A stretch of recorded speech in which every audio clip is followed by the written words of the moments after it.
Welcome to the GameSmith's Table Talk. This is a roundtable format discussion where I and my guests try to cover 3 tabletop role-playing related topics in 15 minutes. If you know anything about tabletop role players, then you'll know that this is an ambitious goal. Let's head to the table.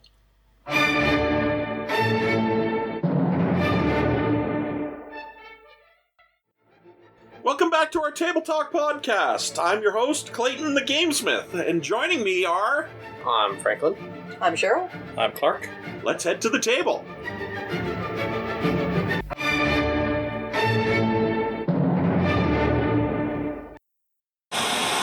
The views and opinions of the panel are their own and do not reflect the views and opinions of any other individual company or organization.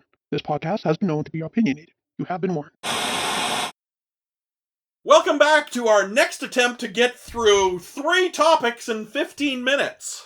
From our last episode, this is our 3rd attempt to get through Playstyles, and I do believe, Clark, you wanted to mention something. On min-maxing. On min-maxing, yes. I think historically, I've always thought of min-maxing as a negative term, as in somebody that would put, their power gaming over their concept. I definitely like to get the most out of my character mechanically, but within the concept that I've created. Once I start going outside of that concept, just in the interest of having more +1s or more, power at the table, then I'm defeating my purpose in trying to optimize my character as opposed to just getting the most mechanical benefits out of it possible. So, do I try and optimize my character? Absolutely. Do I consider myself a min-maxer? Maybe more so now with the more years of gaming I've done. But I definitely don't see it as a negative thing, and I certainly take my concept over the mechanics with my personal playstyle. Well, that's awesome. Yes, I too think of the min-maxer as somebody who optimizes. They get the most out of everything for their character. And if they're not getting the most, then it's not min-maxing. They're the people that talk a lot about dump stat. Yes. Dumping one stat in favor of... optimizing another. I don't necessarily think of it as a... pejorative? No, I don't. I think most players, personally, my opinion is most players have a degree of min-maxing. Absolutely. You pretty much have to, because you have to look at, if I choose this, is my character now not going to be able to do anything in the party? But I would definitely say optimizing is probably a better, more positive term than min-maxing. At least in my experience, it was always in the context of you're trying to cheat the rules or you're trying to stretch the rules for a mechanical advantage rather than trying to make your character more optimal in situations. And I have heard that definition of min-maxing. That you're trying to cheat the rules, that, you're trying to make something appear in the rules that isn't there. I don't think Isn't that just a cheater, not a min-maxer? Yeah. I've heard people use that definition for min-maxing, and I don't think that's the case. Franklin? I mean, I generally agree with what we've got. I know I talked in previous episodes about the difference between power gaming and min-maxing and my thoughts. I talked in the last episode about tactical gaming, and the min-maxer fits perfectly into a tactical game. That is the core engagement of the tactical game, is to push your build and your abilities to the limit and see what you're doing. So it does come down to, whether it's a good or a bad thing, comes down to the style of game that you're playing. I know I talked previous about, I think the frustrations around min-maxers or power gamers mostly come from having only one at the table, only one person who wants to play that style of game, whereas everyone else is pursuing something else.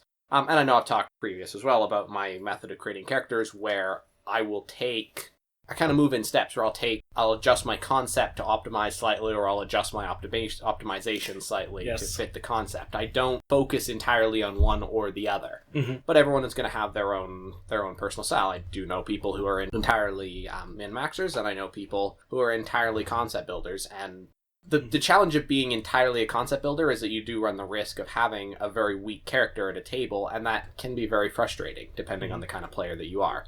So you do want a certain level of optimization. Yeah, and I would definitely say for my own characters, I have adjusted my concept to fit a certain mechanical advantage, but if it strays too far, then the actual concept loses out, and that's really what the focus of my characters are, is the initial concept I come up for them. The last character, I would have to say flat out that I am totally a min-maxer, and I don't, again, see it as a pejorative. If I am a track athlete and I train all the time, I'm a min-maxer. Right? I put all my effort and all my energy into getting one particular kind of ability to its maximum potential. And some other area, because of everybody, lives in the world and lives at 1 second per second, and where you choose to put your time and where you're min-maxing everything all the time. So I don't see it in the negative context that people generally mean it. I think they mean power gamer, that you have to have the +5 plate and the +5 Holy Avenger riding the dragon while you hold your orb of dragonkind in one hand and you've got your wand of Orcus in this hand and you're like, come at me, bro. That's not a min-maxer. And I think a lot of it falls to semantics too, because the terminology has changed over time as well. And I think there seems to be like a historical negativity to the words power gaming, min-maxing, whereas now it's more you're optimizing your character. You're trying to make the best character you can for as many situations in your gaming as possible, right? Well, okay, well, let's talk about power gaming. Power gaming usually goes hand in hand with min-maxing. It does have negative connotation. As Clayton so elegantly showcased, power gaming is about getting the best things for your character, of wanting that more power, more power, more power. My question to the table, though, is we like to play very high fantasy in both our Magic and our game itself, in the overall game. So we like characters who are very heroic. We're past the heroic stage into they look back at the heroes and go, hold my beer. But that's the game style that we like to play. So my question to the table is, are we then power gamers? I would say power gamers, but not min-maxers. Going back to a few episodes back where I talked about the difference between them. We play with a very high power fantasy, but all of us are, to at least a majority degree, a concept builder. None of us go and really, really optimize. I will say, on the difference, there's kind of a variant version of the min-maxer, and that's you crazy people on the internet out there who do these weird thought experiments of like, how can I one-shot a planet as a third-level rogue? I love you. Keep doing what you're doing. I think there's... And from me, please seek medical attention. I think there's a definite difference, though, between enjoying a high-powered game and just maximizing your character's abilities to the point that's not even realistic within the fantasy world you're playing. Like the walking magic store concept, where you have a character that feels the need to fill every single possible slot on their body with some mechanically advantageous item of magic in order to be this Superman of Dungeons and Dragons. Stones. Yeah, and I mean, if it stretches the concept to a point that it's obvious the person is only interested in that power gaming ultimate aspect of, having a Superman, I don't see the fun in that. Yes, I agree. Like, I would say that these terms are really subjective into what your table play style is. As we mentioned, ours is a very high. So within that concept, I wouldn't say we are power gamers. And to prove that point, we had a group of PCs who gave away at 3rd level a +5 trident to an NPC character because none of them liked to use the weapon. And that was the simple thing. They're like, oh, we can't use it. Give it to somebody else. Give it to somebody else. By the definition of a power gamer, we would have definitely kept that within the party, which we did not. I mean, as a matter of fact, I believe the PC parties ware more excited about the diningware set. Yes, the full cookware set that was available. Yeah. So I think a lot of these terms come down to, as Franklin pointed out, where you get a group where the play style of the table is one thing and you have that outlier that's another thing. Outlier's main style of play is not conducive to the rest of the group. So you get that guy who's the power gamer, who has to have the best of everything. He has to, maximize everything about his character, and everybody else is solid role players. Yes, and to that point, Clark introduced me to someone who was looking for a game. Yes. And I went and spoke to him, and great guy, nice fellow, but completely not suited to the style of gameplay that or the play style that we use at this table. And, that's no knock against him. And I flat out offered, if you want that play style, we could start a game that is that play style. Definitely a focus on a hack and slash style of game, or murder hobo as they call them nowadays. Yes. But he declined, so... A person who has a vast amount of experience about this is Franklin, because he plays at our table, which is high, but he does not GM a table that's high. No, I mean, I when I GM, I usually run a little more to the canon. Pathfinder, I usually have much less powerful character builds. I don't usually do Gestalt. We have run a Mythic campaign, and that was, all the wonderful shenanigans that is Mythic. That's a whole nother podcast. Yeah, Definitely. That's another topic that we'll cover another time. Personally, I try and make a point, and this is not for everyone, but I try and make a point of trying to vary out my playstyle, playing different characters, different roles. I mentioned when we were talking about gestalting, picking a random class and just trying to make it work.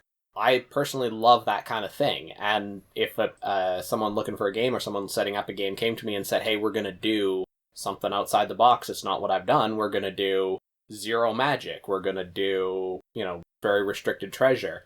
Cool, I'm on board for that because it's something new, but that's not for everyone. Absolutely. So if no one else has any other things to put on Playstyles? Okay, I think I'll just wrap this up. By talking about this, we've pretty much come to the conclusion, I think, I speak for the table, that playstyle very, very, very rarely is a person one playstyle. Yeah. They have dominant playstyles, but very rarely are they one. It's usually a mix. The important thing is the table playstyle, and that should be discussed among everybody that's playing. Yeah. I think, like I said way back at the start of this discussion, session 0, sit down with all your players and just talk about how everyone likes to play and how things are going to go, how you're going to try and fit that in. And I would advise players to fully embrace whatever styles they have. If you are a hack and slash power gamer, look around. There are hack and slash power gamers out there who want to play with you. Absolutely. If you are a role player and you don't even own a set of dice, there are players out there for you. So don't be intimidated by, I can't find anybody who has my style. They are out there. Yeah. And once in a while, step outside your style. Try something you haven't really done before, and you might find that you like it. Absolutely. But you have to buy into it. You have to be engaged in it. Yeah, buy-ins is huge. I think we've pretty much said all we want to say on Playstyles. If any of you out there want to continue the discussion, please feel free to add a comment. All right, moving on to the next topic, which is... We have 1 minute left. Oh. We almost got to 2 topics this one. Oh. Close. Sorry. Well, thanks for listening, everybody, and we hope that you've enjoyed this podcast. See you at the table.